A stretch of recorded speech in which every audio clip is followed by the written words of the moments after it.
우리 오늘 본문의 말씀을 가지고 우리 한번 따라합시다. 세상에 선포하라. 오늘 이 주제를 가지고 함께 은혜를 나누고자 하는데요. 우리 지난 금요일과 토요일 날 이틀간 우리 청년들이 평창에 있는 스키장에 이제 수양회를 다녀왔습니다. 이제 아침에 우리 최지호 집사님이 좀 피곤해가지고 막 정신을 못 차리는 것 같았는데 저도 정신을 못 차리고 있더라고요. 보니까 주보에 지난주 거 설교 제목을 그대로 내놨어요. 저는 평창에 안 가는데 지금 제 마음은 평창에 있는 것 같아요. 좀 이해해 주시고 우리 오늘 다니엘 5장의 말씀을 가지고서 함께 말씀을 좀 나눠보려고 합니다. 우리 오늘 지난주에는 4장에 대한 이야기를 나눴고 오늘은 5장에 대한 이야기를 나눌 겁니다. 다음 주는 몇 장에 대한 이야기를 나눌까요? 무슨 얘기냐? 한 주간 동안 뭐 읽어와라? 다니엘 6장을 읽어와라. 혹시 여러분들 중에 다니엘 5장 읽어오신 분 있으십니까? 감사합니다. 한 명 있네요.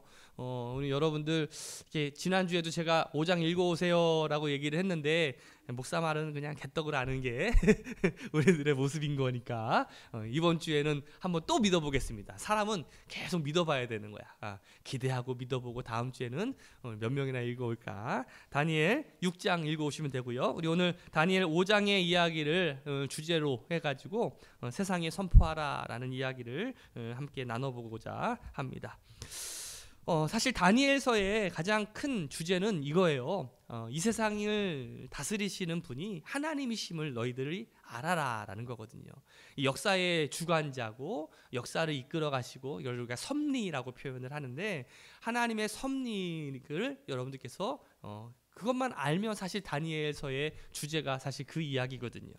오늘 이 다니엘의 가장 배경은 이 바벨론이라고 하는 나라입니다.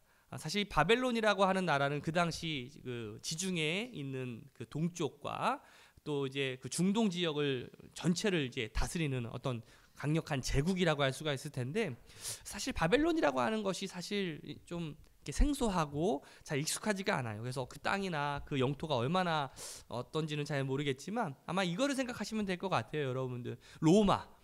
바벨론이 멸망하고 페르시아가 들어서고 페르시아가 멸망하고 헬라 시대가 들어서고 헬라 시대가 무너지고 난 다음에 로마 시대가 세워지게 되잖아요. 그러니까 로마 시대가 이루었던 그 어마어마한 영토를 사실 그 밑바탕은 이 바벨론 제국이 이미 다스렸던 지역이라고 할 수가 있을 거예요. 그러니까 바벨론이라고 하는 나라가 얼마나 대단한 나라인가는 이제 좀 아마 감이 오실 것 같아요. 거기에 이 바벨론의 유명한 왕이었죠. 바로 느부갓네살이라고 하는 왕이에요. 그 천상천하 유아독존 이게 중국 영화 보면은 막 나오는 그러한 문구인데 사실 천하무적이라고 여겼던 이 바벨론의 느부갓네살 왕이 이제 죽습니다. 바벨론이 무려 17년 동안 이 느부갓네살 왕이 죽고 난 다음에 17년 동안 4명의 왕이 바뀌게 됩니다. 그래서 어떤 왕이 바뀌는 어떤 큰 혼란을 경험하게 되는데 5장 1절에 보면 그 벨사살 왕이 잔치를 베풀었다라고 이렇게 기록이 되어 있는데 여러분들에게 어떤 이해를 돕기 위해서 어떤 바벨론의 어떤 왕의 계보를 조금 이제 살펴보는 게 좀 도움이 되겠다. 그래서 왕의 계보를 한번 좀 살펴봤으면 좋겠어요. 그 바로 느부갓네살 왕, 가장 강력한 왕이었고요. 이 왕이 끊임없이 어떤 그 제국을 다스리면서 영토를 이제 점령하게 됩니다.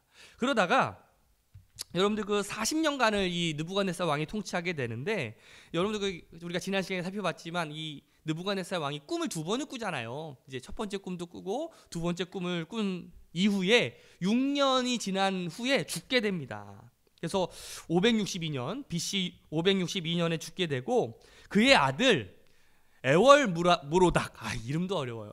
에월무로닥에게 왕위를 물려주게 되죠. 그런데 그 느부갓네살의 사위 바로 사위인 이거 네리글라사스가 이제 그 왕위를 빼앗아요. 마치 우리 조선 왕조의 보면은 수양대군 같은 그렇죠? 자신의 조카를 이제 폐위시키고 자기가 왕이 되는 것 같이 이제 사위가 그 아들을 이제 죽게 하고 이제 왕이 됩니다. 그리고 그의 아들 라바시 마르뚝 말뚝이라고 얘기하는데 라바시 마르뚝이 3개월 기껏 3개월 다스리고 그 나보니두스라고 하는 애에게 죽어요. 그 나보니두스가 이제 어떻게 보면 혁명을 일으켜 가지고 왕이 되었는데 그 사람이 가장 어떤 걸 좋아하냐면 전투를 좋아해요. 전쟁을 좋아해요. 그래서 끊임없이 밖에 나와가지고 전쟁을 하고, 그 당시 이제 또 페르시아라고 하는 그 제국이 이제 성장하게 되면서 계속 위협을 하면서 끊임없이 전쟁을 하는 통에 이 사람이 나라를 다스리기보다는 밖에 나가서 전쟁을 합니다. 그러니까 나라 내정이 굉장히 혼란스럽잖아요. 그래서 내정에서 이 바벨론 도성을 다스릴 그러한 사람을 세우게 되는데, 그래서 자신의 아들인 그 벨사살, 좀 나이가 굉장히 어렸어요. 근데 그 젊은 청년이었던 그 벨사살 왕에게 그 내정을 맡기고 밖에 나가서 계속해서 전쟁을 하게 됩니다. 다니엘 5장 7절의 말씀을 보면 이 벨사살이 이렇게 얘기하거든요. 그의 나라의 셋째 통치자로 삼겠다. 자기 아버지가 있잖아요. 그러니까 가장 첫 번째고 자기가 두 번째잖아요. 그리고 세 번째 통치자로 삼겠다라는 말씀을 보면 이제 자신의 아버지, 그리고 자기, 그리고 세 번째 통치자로 자기의 이런 어떤 글을 해석한 사람에게 세 번째 권력자를 주겠다라고 얘기하는 것을 보게 돼요. 자, 어쨌든 이 5장의 말씀은 가장 큰 주제가 뭐냐면 몰락해 가고 있는 바벨론의 멸망, 바벨론 제국이 어떻게 멸망되어 가고 있는지 그 모습을 낱낱하게 보여주고 있습니다. 특히 1절과 2절까지의 말씀을 보면 모든 나라가 멸망하기 직전에 어떤 공통적인 현상들이 있어요. 여러분들, 우리가 백제가 멸망할 때 나타나는 현상, 또 고려가 멸망할 때, 고려 말기에, 그리고 조선 말기에, 모든 나라가 어떤 말기에 두드러지게 멸망하는 그 특징들이 있죠. 어떤 특징들이 있습니까? 부패예요. 그렇죠? 많은 그 고위 관직자들이 부패하고 타락하고 어떤 도덕적으로 몰락해가고 성적으로도 문란하고 어떤 그런 공통적인 특징이 바로 오늘 바벨론의 모습이라고 할 수가 있을 텐데, 마치 우리로 치면은 여러분들 백제가 멸망할 때 꼭 멸망한 마지막 왕이 누구예요? 의자왕인데, 의자왕 하면 꼭 따라 붙는 수식어가 있잖아요. 뭡니까? 의자왕과 삼천궁녀. 그 의미가 어떤 것을 말합니까? 허랑방탕해가고 성적으로 문란했다는 것을 의미하는 거 아니겠어요? 그러니까 마치 그 모습을 우리가 생각하면 될 것 같아요. 우리 5장 1절 말씀 한번 읽어볼까요? 시작. 벨사살 왕이 귀한 손님 1000명을 불러서 큰 잔치를 베풀고 그 1000명과 더불어 술을 마셨다. 몇 명을 불렀대요? 1000명을 불렀대요. 손님만 1000명이니까 그 사람들을 접대하는 사람들이고 또 거기에 있는 후궁이나 여자들, 그러니까 거의 뭐 2000명이 넘는 잔치죠. 그러니까 거기에 들어가는 그 음식이나 술이나 그런 잔치에 들어가는 그런 기본적인 제반 사항들이 얼마나 대단했을까. 우리가 요즘 뷔페 가면 얼마 정도 합니까? 뭐 3만 원 잡으면 1000명 들어가면 얼마인 거예요? 뭐 그냥 게다가 1000명 이상의 것을 왕이 잔치를 베풀었으니까 뭐 어마어마하지 않았을까라는 생각이 들어요. 자, 2절 말씀 한번 읽어볼까요? 시작. 벨사살 왕은 술을 마시면서 명령을 내려서 그의 아버지 느부갓네살 왕이 예루살렘 성전에서 가져온 금그릇과 은그릇을 가져오게 하였다. 왕과 귀한 손님과 왕비들과 후궁들이 모두 그것으로 술을 마시게 할 참이었다. 그러니까 얼마나 이 잔치가 화려했는지 그것을 마치 보여주는 거 아니겠습니까? 우리 여자분들이 이제 어떤 집들이를 하게 될 때 항상 뭐에 자꾸 신경을 쓰나 봤더니, 우리 아내가 뭐에 그렇게 신경을 쓰나 봤더니 그릇. 그렇죠? 그래서 막 그릇을 막 새로 사. 괜찮은 거 있는데도 또 새로 사고, 거기에 뭐 어떻게 디스플레이를 어떻게 하느냐, 뭘 하느냐, 신경 씁니까 안 씁니까? 신경 쓰죠. 보통 신경 써. 남자들은요 신경 안 써요. 남자들은 뭐예요? 나가서 사 먹지 뭐. 아무 생각 없이 그렇게 얘기할 때가 많이 있지만, 오늘 이 2절의 말씀을 보면 이 벨사살 왕이 어마어마하게 이렇게 잔치를 크게 베풀었는데, 특별히 오늘 2절 말씀에 보면 이거예요. 이제 예루살렘 성전에서 가져온 금그릇과 은그릇을 가져오라 라고 명령을 합니다. 지금 생각을 해보세요. 지금 자기의 아버지는 지금 밖에 나가서 뭐 하고 있어요? 전쟁을 하고 있어요. 그래서 막 정말 피 터지는 나라의 어떤 흥망성쇠를 좌우하는 그 전쟁을 하고 있는데, 지금 아들은 그 성 안에서 뭐 하고 있는 거예요? 지금 잔치를 열고 있는 거잖아요. 사실 상식으로 우리가 이해할 수가 없죠. 오히려 내실을 다지고 오히려 그 전쟁할 수 있도록 서로 돕고 해야 되는데 지금 잔치를 벌이고 있어. 근데 왜 잔치를 벌였을까? 가만히 생각을 해보니까 아마 몇 가지 이유가 있었던 것 같아요. 첫 번째는 그 바벨론 요새가 어마어마했다라는 것을 보여주기를 원했던 것 같아. 그러니까 바벨론 요새는 절대 무너지지 않는다라는 것들을 보여주고 싶은 헛된 자신감이 있었던 것 같아요. 그 역사학자인 그 헤로도토스의 그 역사라고 하는 책에 보면 실제로 이 바벨론의 성은 광대한 그 평야 한가운데 있었다라고 해요. 그래서 어떤 사각형으로 되어 있는 어떤 그 대도시를 이루고 있는 바벨론이 모습이라고 할 수가 있을 텐데, 한 변의 길이가 120 스타디온. 이게 이렇게 스타디온이라고 하는 길이로 재면은 잘 헷갈리더라고요. 그렇죠? 그 14마일이래. 14마일. 무슨 말이냐면 한 변의 길이가 14마일이면 1마일이 1.6km. 한 변의 그 길이가 22km 정도 되는 거예요. 22km. 22km면 어마어마한 거거든요. 한 변만. 그러면 성 둘레를 합치면 무려 56마일, 약 90.16, 거의 한 100km 된다라는 거죠. 그러니까 수원 화성의 둘레가 5.7km예요. 그 성의 둘레가. 그러니까 지금 거의 몇 배가 되는 거예요. 뭐 7, 8배가 되는 어마무시한 그 도성을 그 바벨론의 요새로 만들었다는 거예요. 게다가 100개가 되는 청동으로 만든 문, 그리고 이중으로 되어 있는 벽. 한마디로 요새 중에 요새라고 할 수가 있겠죠. 그러니까 그들의 마음속에 이 바벨론 성은 절대 무너지지 않는다라는 어떤 자부심이 있었던 것 같아요. 그리고 두 번째로는 여태까지 바벨론을 최강으로 만들어 주었던 그 바벨론이 섬겼던 그 신을 말뚝신이라고 부르거든요. 말뚝신이라고 불렀는데, 바로 이 신이 우리를 끝까지 지켜줄 거라는 헛된 믿음이 그들에게 있었어요. 엄청난 성벽, 그리고 그들이 믿던 신들이 그들을 지켜줄 줄 알았는데 결국 지켜주지 못했다는 사실이죠. 아마 여러분들도 여러분들이 가지고 있는 요새가 있지 않습니까? 여러분들만의 바벨론 요새라고 여기면서 그것만큼은 무너지지 않는다라고 혹시 여기고 있는 것은 아닙니까? 오늘날 우리에게 눈에 보이는 바벨론은 있지 않더라도 여러분들의 마음속에 바벨론의 요새를 세우고 있는지도 몰라요. 그리고 혹시 여러분들의 마음속에 우상, 말뚝신과 같은 헛된 그런 믿음, 그 우상들이 나를 지켜줄 거라는 착각 속에서 살고 있는지도 모르죠. 사실 사람들은요, 돈이라고 하는 우상, 물질이라고 하는 그러한 바벨론 요새 속에 그것이 권력이 자기를 지켜줄 거라고 착각하면서 살아갑니다. 하지만 하나님의 심판의 때가 오면 우리가 믿었던 모든 것들이 사실 모래성처럼 쉽게 무너진다는 것을 우리는 익히 알아요. 세 번째로는 민심 때문에 그랬던 것 같아요. 그러니까 아무리 적들이 쳐들어오더라도 백성들은 걱정하지 말아라. 그만큼 우리가 자신이 있다. 이 요새는 거대하고 우리 신들이 지켜줄 거라. 그러니까 너희들 염려하지 마라. 우리 이렇게 잔치하고 있지 않냐. 너희들 걱정하지 말고 가만히 있어라. 어떤 민심을 안정하기 위해서 이런 큰 잔치를 베풀었는지 몰라요. 근데 가만 보면요, 망해가는 인생일수록요, 겉만 화려해. 겉만 뻔지르르하고 그냥 겉으로는 안 그런 척 큰 소리 치면서 쓸데없이 객기 부리는 사람들이 얼마나 많이 있습니까?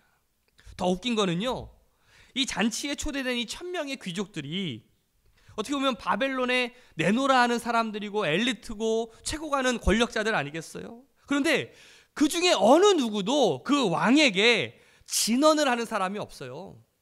조언을 하는 사람이 한 명도 없어요. 왕이요, 지금 이럴 때가 아닙니다. 지금 왕의 아버지는 나가서 전쟁하고 있는데 우리가 지금 이런 잔치 열 때가 아닙니다. 오히려 내실을 다지고 우리가 이 전쟁에 맞서서 이 나라를 더 지켜야 됩니다. 이렇게 얘기해야 되는데, 망해가는 나라의 특징이 뭔지 아세요? 그럴 때일수록 아첨하고 자신들의 실속을 더 채기 위해서 오히려 더 부패한 그 모습들을 보여주게 되죠. 그만큼 이 바벨론이 얼마나 타락하고 부패했는지를 보여주고 있어요. 자, 우리 3절과 4절 말씀 한번 읽어볼까요? 시작. 그래서 예루살렘에 있는 하나님의 집 성전에서 가져온 금그릇을 꺼내서 왕과 귀한 손님과 왕비들과 후궁들이 그것으로 술을 마셨다. 그들은 술을 마시고서 금과 은과 동과 철과 나무와 돌로 만든 신을 찬양하였다. 자, 이제 잔치가 잔뜩 물이 오르고 이제 술에 잔뜩 취해 있는 흥이 오른 이 벨사살이 이제 하나님의 최후의 심판을 자극하는 참 무지한 행동을 저지르게 됩니다. 오래전에 그 느부갓네살 왕이 이제 각 나라를 점령하면서 그 나라에 믿었던 신들이 있었던 신전에 있는 기물들을 다 가지고 와요.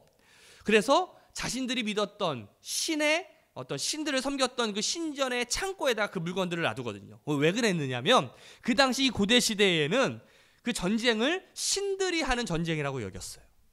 그래서 어떤 신들이 싸우는 그런 거라고 여겼기 때문에 우리의 신이 이겼다. 그래서 너희들이 섬겼던 신들을 모셨던 그런 어떤 기물들, 어떤 성물들을 빼앗아 와서 자신들이 섬겼던 신전의 창고에 넣어두었던 거죠. 근데 갑자기 그것이 생각이 났어요. 그러면서 이제 그 예루살렘에서 뺏어왔던 그 신전에서 하나님을 섬겼던 성전에 있는 그런 기물들, 성물들을 가지고 오라는 거예요. 그래서 거기에 있는 그릇과 어떤 잔들을 어떻게 뭐예요? 술 마시는데 그런데 쓰고 있는 것을 보게 되죠. 어떻게 보면 이 벨사살이 그 그릇을 가져오라고 한 이유는 바로 그것이었어요. 어떻게 보면 하나하나 하나님께 예배하기 위해 정성된 그런 그릇임에도 불구하고 오히려 음탕한 어떤 타락의 파티의 술잔으로 사용하고 있는 모습을 보게 되죠. 근데 왜 하필 이 시점에 그 이스라엘의 그 하나님께 사용되었던 성전의 기물들을 굳이 가져오라고 했을까? 그리고 그것을 가지고 술을 마셨을까? 여러분은 한번 생각을 해보세요. 벨사살 왕이 이제 천여 명의 귀족들과 또 여자들과 술을 마시고 퇴폐적인 일들을 하고 있을 때에 그 당시 다니엘의 세 명의 친구들도 그 당시 고위 관직자들이었거든요. 이제 나이도 이제 어느 정도 자라고 사실 느부갓네살 왕에게 이 다니엘이 인정받았잖아요. 세 친구들이 인정받았잖아요. 그래서 그들이 그 꿈 사건 이후로 더 이상 그 신앙의 문제 가지고 더 이상 트집 잡지 못하게 되었어요. 그래서 모든 일들이 어떻게 보면 다니엘과 세 명의 친구들이 굉장히 승승장구하고 그 나라의 어떤 고위 관직자들로 쓰임을 받고 있었을 텐데 이 술 잔치에 이 다니엘과 세 친구들이 여러분들 있었을까요? 없었을까요? 있었을까요? 없었을까요? 없었겠죠. 물어보나 마나요. 안 왔을 거예요. 왜? 왕이 부르는데 어떻게 안 올 수가 있었을까? 이미 다니엘과 세 명의 친구들은요 초대 왕인 이 느부갓네살 왕 때부터 신앙의 지조를 지켰어요. 그래서 풀무불에 던져지는 그러한 죽음의 위협까지도 이겨냈잖아요. 더 이상 금신상의 문제를 가지고서 이제 어떻게 보면 그 느부갓네살을 무너뜨리지 않습니까? 이제 어느 누구도 그들의 신앙의 문제를 가지고서 이래 가타부타 논할 수가 없었어요. 그래서 오히려 이 벨사살 어떻게 보면 왕자죠. 왕자가 그들이 시샘이 되고 오히려 그 다른 엘리트들 고위관직자들이 그 다니엘이 더 밉고 시기와 질투가 나지 않았을까요? 그래서 그런 찰나에 이제 술을 마시면서 그 다니엘과 세 명의 친구들이 믿고 있었던 그 정말 작고 미개한 나라, 그 이스라엘이 섬겼던 그 하나님께 드렸던 그 성물을 가지고 와가지고 우리가 그냥 술 마시고 놀고 흥청망청 하자라는 거예요. 그러고 그걸로 모욕을 주자라는 거죠. 오히려 그것이 자기가 오히려 조롱한다라고 여겼을지도 몰라요. 그런데 그 하나님을 모독하고 그들의 우상들을 찬양하던 그 광란의 순간에 이제 하나님의 심판이 시작되는 것을 보게 됩니다. 결국 그 왕의 교만과 그 지도자들의 타락 그리고 하나님을 대적하는 그 오만방자함이 결국 이 바벨론이라고 하는 제국이 멸망하게 되는 것이죠. 우리 5절 말씀 한번 읽어볼까요? 시작. 그런데 바로 그때에 갑자기 사람의 손이 나타나더니 왕이 그 손가락이 글을 쓰는 것을 보고 있었다. 이거 정말 소름 끼치는 일이거든요. 아마 이 사람들은 자신들이 술에 취해가지고 헛것이 보인다라고 생각했을지도 몰라요. 갑자기 그냥 손가락이 나타나가지고 그 석회벽에다가 막 글을 쓰다라는 거예요. 그 모습을 보니까 왕이 막 너무 무서워가지고 다리가 후두두두 떨렸다라고 이야기하고 있거든요. 왜? 사람의 형체가 없는 손가락만 나타나가지고 글을 쓰니까 얼마나 무섭겠어. 게다가 이 고대 이집트나 어떤 고대 근동인들은 그 자신들의 업적, 왕의 업적이나 자신들의 문화를 어떤 석고벽이나 이제 석회벽에다가 어떤 상형 문자라든지 그림을 그려놓고서 우리가 그것이 자신들의 업적으로 치부를 했거든요. 여러분들 역사 보다 보면은 막 그림의 벽화 같은 거 본 적 있으시죠? 바로 그 이야기예요. 바벨론의 역사와 왕을 찬양하는 그 석회벽에 갑자기 손가락이 나타나가지고 어떤 막 글씨를 막 쓰기 시작하는 거죠. 자, 6절과 7절 말씀이 그 말씀이에요. 읽어봅시다. 6절, 7절 시작. 그러다가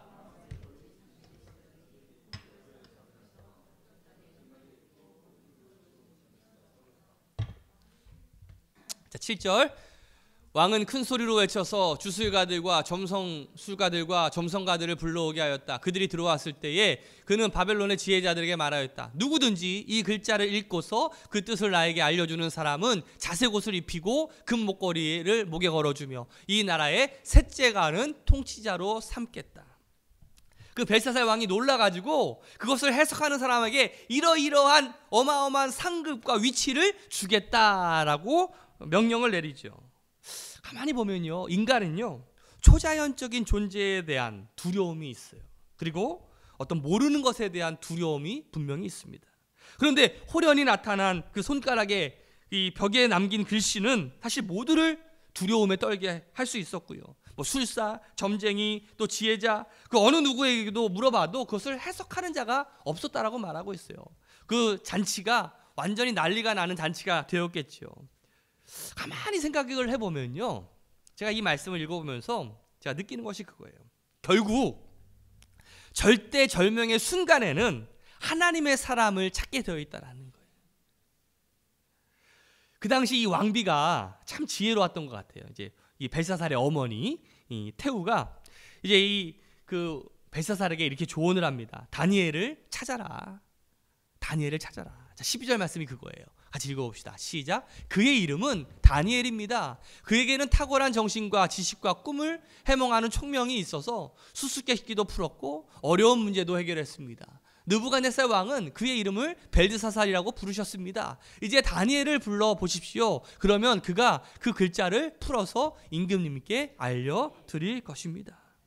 성경에는 왕비라고 나와 있는데 사실 태우예요. 벨사살의 어머니고 지금 전쟁에 나가 있는 그 왕 나보니두스의 아내죠. 그리고 이 오래전 세상을 떠났던 이 느부갓네살의 딸일 가능성이 커요. 자, 어쨌든 이 바벨론 역사에서 이 여자가 굉장히 강력한 어떤 그 성격의 소유자로서 지혜로운 여성으로 소개되고 있는 것을 보게 돼. 그래서 자, 벨사살 왕이라든지 바벨론에 어떤 영향력을 미치게 되는 것을 보게 되는데, 어떻게 보면 이제 이 왕비가 오랜 세월을 가지고 있는 어떤 빚은 어떤 경험과 경륜이 또 침착함이 있었던 것 같아. 그러니까 철부지 이 벨사살 왕과는 이제 차원이 다른 여왕이었죠. 오히려 그녀가 이 왕에게 번민하게 하지 말고 얼굴빛을 변하지 마십시오라고 이렇게 개역 개정에는 그게 나와 있는데, 영어 성경에 보면은 다 모두 명령어로 되어 있어요. 야, 신하들이 다 보고 있는데 왕이 그렇게 떨고 있으면 체면이 서냐? 벌벌 떨지 말고 정신 차려라. 채통을 가져라. 이렇게 단호하게 이 왕비가 그 벨사살에게 얘기하는 것을 보게 되는데, 그리고 이 태우가 이 다니엘이라고 하는 사람을 딱 생각해내죠. 그리고 다니엘을 부릅니다. 그때 다니엘의 나이가 82세예요. 82세. 그러니까 15세의 어린 나이에 포로로 끌려왔을 때부터 시작해서 벌써 이제 70년의 세월이 지나가게 되는 건데, 이제 다니엘이요 이 벨사살 왕 앞에 서게 됩니다. 그리고 그 손가락이 글씨를 썼던 그 글씨를 해석하게 되는데, 그 내용이 17절 이하의 말씀이에요. 같이 읽어봅시다. 시작.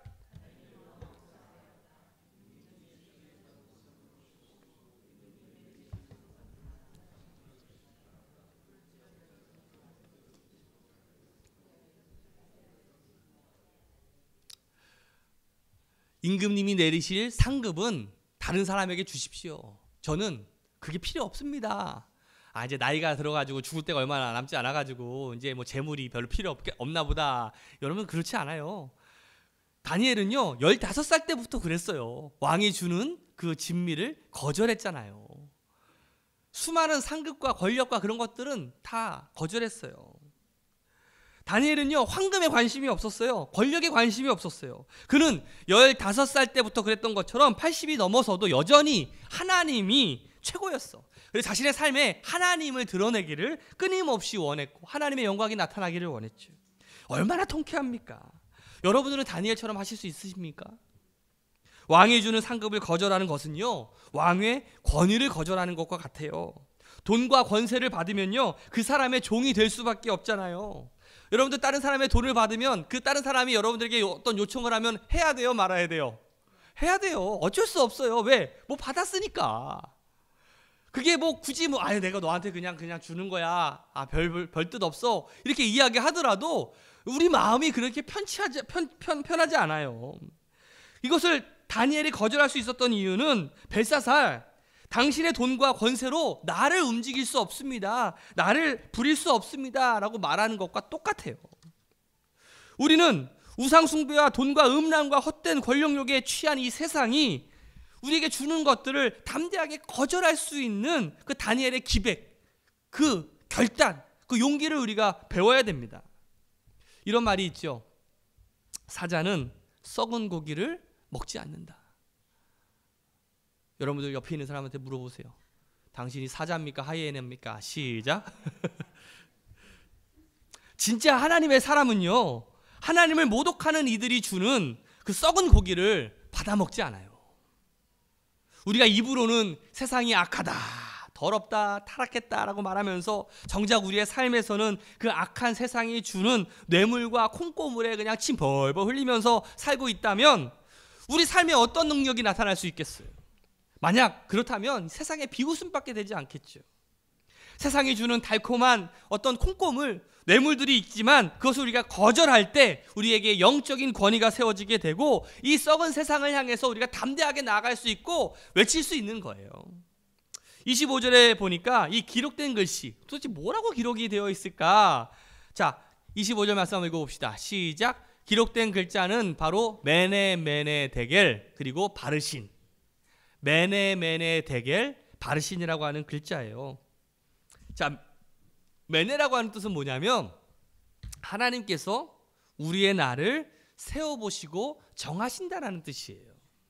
결국 이 벨사살의 이 교만과 자만으로 인해서 그의 제국과 그의 삶이 어떻게 주어진 시간이 단축되어졌거든요.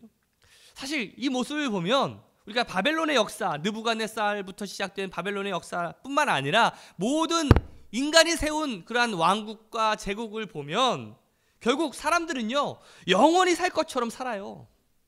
여러분들 어떻습니까? 여러분들도 영원히 살 것처럼 살잖아. 돈과 명예와 권세가 영원할 것처럼 우리가 착각하면서 살아가지만 결국 우리가 세상에서 활동할 수 있는 시간, 우리 인생에서 전성기를 누릴 수 있는 시간, 그 시작과 끝은요, 누가 정하시는 거예요? 하나님이 정하시는 거예요. 그것은 우리의 생각보다 길 수도 있고 짧을 수도 있어요. 중요한 건 뭐예요? 그 시간을 하나님께서 정하신다는 거예요. 데겔이라고 하는 뜻은 뭡니까? 하나님께서 우리 인생의 무게를 하나님의 저울에 달아보신다는 거예요. 다시 말하면 우리의 인생은 하나님께서 원하시는 만큼의 무게가 나가야 되는 거예요. 오늘 여러분들은 하나님이 원하시는 무게가 나가고 있으십니까? 우리가 어떤 딸 있는 자녀는 사위를 딱 맞이할 때 항상 저 사위는 듬직해, 응? 듬직하다라는 말이에요. 어떤 무게를 나타내는 말이잖아요. 저 사람 참 듬직하다라는 말은 어떤 참 무게가 있고 무언가 좀 믿을만하고 하는 말을 표현한다고 할 수가 있을 텐데 우리 옆 사람한테 한번 물어봅시다. 당신은 듬직하십니까? 시작. 이것은 나의 외적인 무게를 말하는 게 아니에요. 그러면 우리 최지호 집사님이 제일 최고게? 우리 교회에서 듬직한 사람들 많이 있잖아요. 외적으로. 이거는 영적인 무게를 말하고 있어요. 사실 이 벨사살은요, 한참 부족했어요. 의와 겸손의 무게가 부족한데 이 교만과 자만의 무게는 어마무시하게 많았던 것 같아요. 결국 그것이 심판을 연기할 수가 없었어요. 참 인생에서 길이보다 중요한 것은 무게다. 참 제가 이거 설교를 준비하면서도 이렇게 멋진 말을 만들 수 있었을까? 인생에서 길이보다 중요한 게 뭐라고요? 무게다. 언젠가 하나님께서 우리들의 나를 재어보신다는 사실, 그 시간은 지나가는 것이 아니라 하나님 앞에서 남김없이 차곡차곡 쌓이게 된다는 사실이죠. 그래서 나이가 지나간 모든 날이 그냥 의미 없고 그냥 지나간 것이 아니라 계속해서 하나님의 나라에 쌓여지고 있다는 거예요. 단순히 오래 살아서가 중요한 것이 아니라 그 시간에 얼마나 하나님과 교제하고 그분의 뜻에 순종하면서 살아가고 하나님 나라에 얼마나 기여를 하고 있었는가, 하나님을 기쁘시게 해드리는 것이 얼마나 중요한가를 깨달을 수 있는 여러분들이 되시기를 주님의 이름으로 축복합니다. 이것이 하나님께서 재어보시는 영적인 무게다라는 거죠. 자, 28절 말씀 읽어볼까요? 28절 시작. 바르시는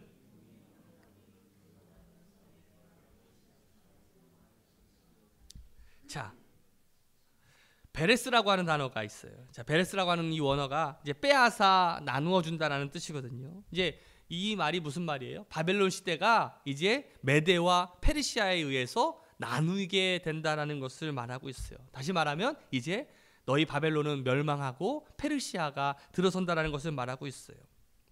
어떻게 보면 하나님의 심판의 메시지고, 어떻게 보면 바벨론의 멸망이라고 할 수가 있겠죠. 결국 그 30절에 이렇게 기록되어 있습니다. 바로 그날 밤에 바벨로니아의 벨사살 왕이 살해되었다, 죽었다라고 말하고 있어요. 결국 하나님의 심판은요, 무섭고 빠르게 들어온다라는 사실이에요. 야고보서 4장 14절 말씀을 보면 우리 한번 읽어볼까요? 시작.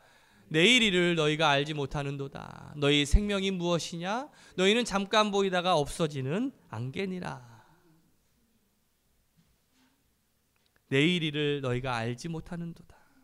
너희 생명이 무엇이냐? 너희는 잠깐 보이다가 없어지는 안개라고 말하고 있어요. 인생이란 정말 잠깐입니다. 그런데 우리의 인생의 중심에 누구를 놓느냐가 너무나 중요한 것 같아요. 우리 인생의 중심에 여러분들 누구를 놓고 있습니까? 그것이 물질입니까? 돈입니까? 아니면 나 자신입니까? 아니면 내 자녀일 수도 있어요. 그 어떤 것도 하나님의 자리를 대신해서는 안 돼요. 오늘 여러분들이 이 다니엘처럼 결단하는 시간이 되었으면 좋겠어요. 그의 삶에서 보여주는 여러분들의 믿음이 있었으면 좋겠어요. 이 세상에 나아가서도 내 삶의 중심이 하나님께 있음을 선포하고 고백하는 여러분들이 되었으면 좋겠어요. 벨사살은요, 자신의 자존심, 자신의 권력을 과시하기 위해서 먹고 마시고 큰 잔치를 베풀었습니다. 겉보기에는 이 바벨론이 크고 화려한 그런 성 같지만 결국 그곳은요, 귀신의 처소였고요, 각종 더러운 영들이 모이는 곳이었어요. 여러분들 로마 시대에 왜 망했습니까? 거기에 있는 그 많은 잔치를 보면서 그 큰 잔치에서도 여러분들 뭐 했는지 아세요? 수많은 집단 성행위들이 일어났어요. 이 바벨론도 마찬가지였어요. 술 마시면서 여자들과 함께 거기서 엄청난 그런 섹스 파트들이 일어나면서 수많은 더러운 일들이 일어나는 것을 우리가 보게 됩니다. 결국 크고 화려해 보이지만 실로 엄청난 영적으로 더러운 일들이 일어나는지를 보게 되죠. 오늘 우리들은 어떻습니까? 이 세상에 나가면 겉보면 반짝반짝 거리지만 여러분들 최근에 여러분들 버닝썬 그쵸? 그 나이트클럽에서 여러분들 물뽕? 여러 가지 마약이라든지 어떤 그런 것들을 보면서 성폭력이라든지 수많은 더러운 것들, 게다가 거기에 경찰들과 연루되어 가지고 뇌물과 그렇죠? 수많은 일들이 일어나는 것들을 우리는 뉴스에서 보게 되잖아요.